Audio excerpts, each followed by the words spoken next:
Moi, ce que j'ai d'abord observé, c'est des formes de valorisation très fortes, notamment chez les jeunes adultes qui arrivent à se stabiliser, qui arrivent à avoir une situation, une valorisation très forte de leur style de vie, dont ils savent qu'il peut être obsolète ailleurs et remis en cause, mais dont ils sont très fiers. Bon, on m'expliquait ici, c'est la Corse sans la mer, par exemple, pour expliquer que ben voilà, on avait plus d'autonomie et de liberté, notamment d'action, de déplacement, qu'en ville. Des choses toutes bêtes, hein, mais voilà. Et ça, c'était aussi une revendication que je retrouvais chez les Gilets jaunes, c'était de dire on vient légiférer en fait et on vient dicter notre style de vie, et ces personnes qui décident ne peuvent pas le comprendre et n'en font pas partie. Et nous, si on reste attaché à ce territoire-là qui peut être perçu comme un coin paumé de la ville, c'est parce que justement on n'est pas nombreux et qu'on a plus de marge d'autonomie. Donc c'est à la fois des espaces de relégation économique, mais c'est des espaces d'autonomie symbolique. Et ça, en fait, c'est important de le souligner pour comprendre que le modèle, de la même manière que le modèle des études longues, il faut comprendre qu'il est remis en cause et pas accepté par tous les milieux sociaux. Et bien aussi le fait d'avoir, je sais pas moi, une offre culturelle importante en centre-ville et des choses et d'autres, je sais pas ce qui peut être valorisé par les populations urbaines. Et ben c'est pas forcément, ça s'impose pas forcément dans toute la société.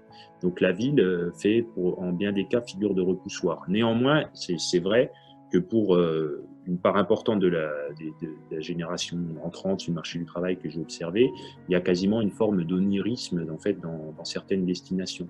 Et j'expliquais notamment comment, moi je travaille sur le Grand Est, donc la Suisse c'est jamais très loin, ou le Luxembourg, et ces destinations où on est bien mieux payé qu'en France, si on peut être frontalier, etc., font figure en fait d'enrichissement possible, et on en parle beaucoup. Il y en a certains qui vont tenter leur chance là-bas, qui deviennent voilà, ouvriers, etc. Et s'ils reviennent argentés, voilà, plus, enfin, qui peuvent acheter une maison secondaire, et ben là, eux, ils font figure en fait de réussite sociale locale, alors même qu'ils ont trouvé un travail ailleurs. Je le retrouvais aussi chez des gens qui avaient fait l'armée ou qui devenaient pompiers de Paris, enfin, voilà, qui se retrouvaient en fait à faire un métier qui n'est pas disponible localement, mais qui leur permet de revenir 3 jours par semaine et d'acheter une maison, et souvent d'être en couple avec voilà, une personne qui reste vivre toujours au village.